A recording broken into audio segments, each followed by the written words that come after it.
गुरुब्रह्मा गुरुर्विष्णु गुरुर्देवो महेश्वरः गुरुः साक्षात् परब्रह्म तस्मै శ్రీ గురవే నమః. అందరికీ నమస్తే. నేను మీ రాధి. Welcome to Sri Arshanidhi. ఈరోజు వ్యాస మహర్షుల వారి పుట్టినరోజు. వ్యాస మహర్షినే ఆది గురువు కాబట్టి గురు పూర్ణిమ అని దీనిని పిలుస్తారు. మనకు విద్య నేర్పినటువంటి గురువులను స్మరించుకుంటూ సమస్త వేదాలను ఇతిహాసాలను మనకు అందించినటువంటి వ్యాస భగవానుడికి ఈ పూర్ణిమ రోజున ప్రత్యేక పూజలు చేసుకుంటే మంచిది. వ్యాస పూర్ణిమ అంటే ఖచ్చితంగా వ్యాస మహర్షిని మాత్రమే తలుచుకుని పూజలు అర్పించవలసినటువంటి రోజు.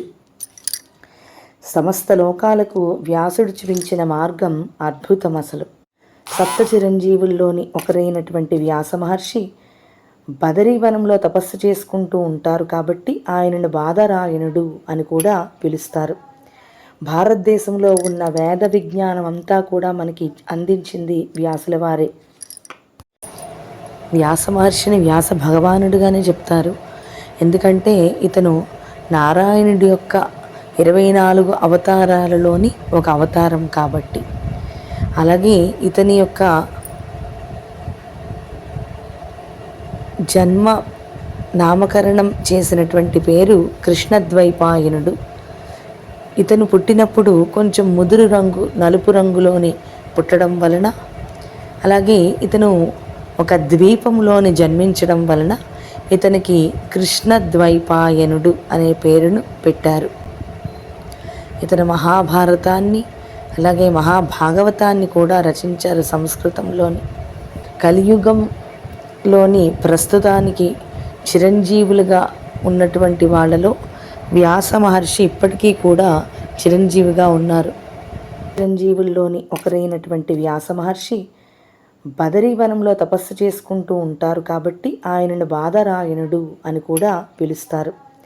భారతదేశంలో ఉన్న వేద విజ్ఞానం అంతా కూడా మనకి అందించింది వ్యాసుల వారే. ఒకటే వేదంగా ఉన్న దానిని 4 భాగాలుగా వర్గీకరించారు కాబట్టి వేదాన్ని 4 భాగాలుగా విభజన చేసి ఋగ్వేద, సామవేద, యజుర్వేద, అథర్వణ వేదాలుగా మార్చారు కాబట్టి ఈయన యొక్క పేరును వేదవ్యాసులుగా పిలుస్తున్నారు. అంటే వేదాలను చీల్చినటువంటి వాడు కాబట్టి వేదవ్యాసుడు.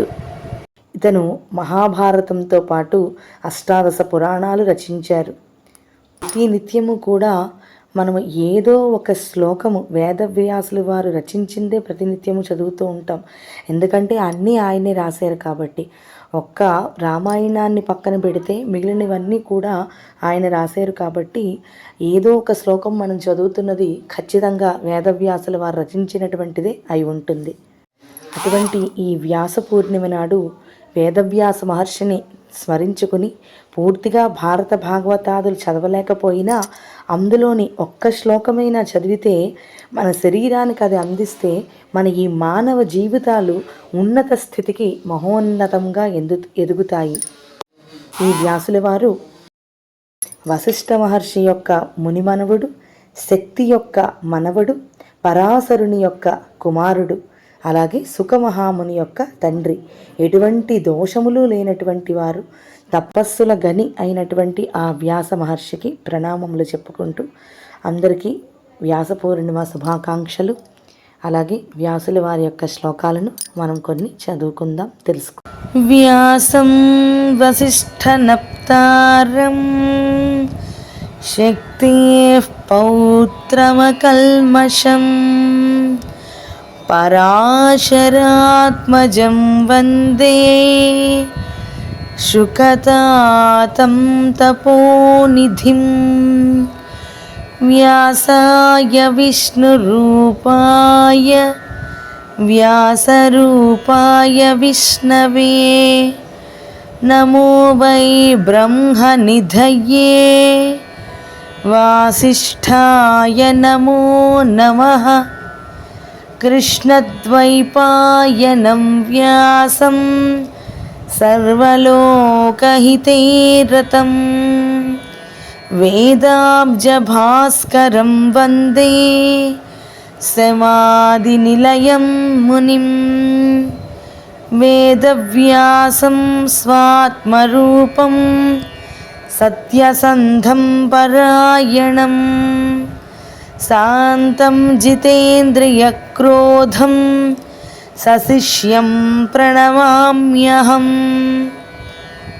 అచతుర్వదనో బ్రహ్మా ద్విబాహురపరో హరిః అఫాలలోచనః శంభుః భగవాన్ బాదరాయణః శంకరం శంకరాచార్యం